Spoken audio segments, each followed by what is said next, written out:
সেটা হচ্ছে যে যদি কোনো ব্যক্তি রেপের ভিকটিম হন তার নাম, তার ফটোগ্রাফস এগুলোকে আপনার পাবলিশ করা হয়। তো পুরো বিষয়টা আসলে এখানে কিন্তু বারবার জিনিসটা ঘুরে ঘুরে এখানে একটা সেটা অ্যাওয়ারনেস ক্রিয়েট করা যাবে কোনো অবস্থাতেই যেন কোনো সিটিজেন যেন এই কাজটা না করে, কোনো রেপ ভিকটিমের নাম, ছবি, তার আইডেন্টিটি তারা ভিকটিম অফ অফেন্স তাদের নাম আইডেন্টিটি ডিসক্লোজ করা হয়, তাহলে তারা সমাজের মধ্যে তারা রিকভার হয়ে আর এই সমাজে বাস করাটা তাদের ডিফিকাল্ট হবে।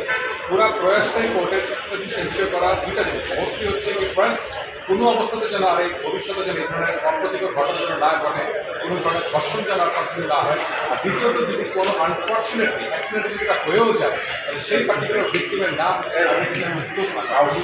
আর এই জন্য এটাকে এনশিওর করার জন্য আমরা সর্বোচ্চ আদালতের আইন কর্মকর্তারা আমরা কোর্টে অ্যাসিস্ট করছি। আমরা আজকেও আমরা কিছু মানুষের নাম আমরা কোর্টের কাছে নজরে নিয়ে আসলাম গভর্নমেন্ট এন্টিটি যাদেরকে মাধ্যমে এই পার্টিকুলার ঘটনাকে বাস্তবায়ন করা যেতে পারে।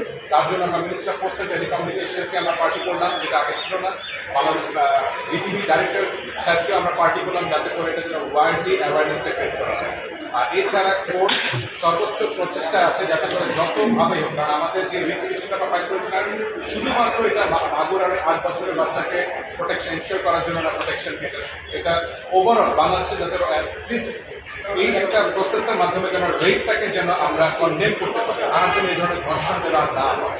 তার জন্য এইটার আন্ডারেই কিন্তু এখন আজকে আমরা বরগুনার যে বাচ্চাটা যে অপ্রতিকর ঘটনাটা ঘটে গেল সেটা কিন্তু আমরা এই মামলার আলোকেই কিন্তু আমরা কিন্তু আমরা করতে একটা জিনিস একটু উল্লেখ করি, আদালত খুব সুস্পষ্টভাবে বলেছেন যে আমরা জুডিশিয়ারির পক্ষে বিভাগ যারা নিপীড়িত হয়েছেন এই রিসেন্ট সময়ে নিপীড়িত হয়েছেন সেক্সুয়াল অফেন্স অ্যাবিউজের শিকার হয়েছেন, বলেছেন কোর্ট খুব সুস্পষ্টভাবে যে আমরা জুডিশিয়ারি তাদের পাশে আমরা এই অর্ডারের মাধ্যমে জিনিসটা জানান দিতে চাই।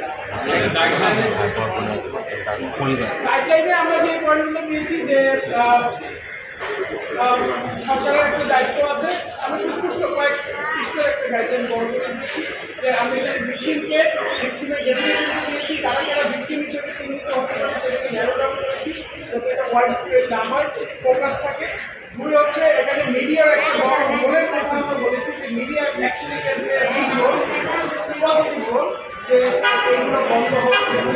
এখানে স্কুল, কলেজ এবং এডুকেশন ইনস্টিটিউশনগুলোর রোলটা করেছি যাতে এদেরকে আমাদের যে শিক্ষণীয় যে দায়িত্ব আছে এই জিনিসগুলো উল্লেখ করা হয়, ভিক্টিমকে কীভাবে সাপোর্ট দিতে হবে, ভিক্টিমের কীভাবে সহমর্মিত হবে এই জিনিসগুলো। এর পাশাপাশি পুলিশ অথবা ল এনফোর্সমেন্ট এজেন্সি ওনারা যদি তাদের রোলটা পালন করতে পারে, ভিক্টিম আসলে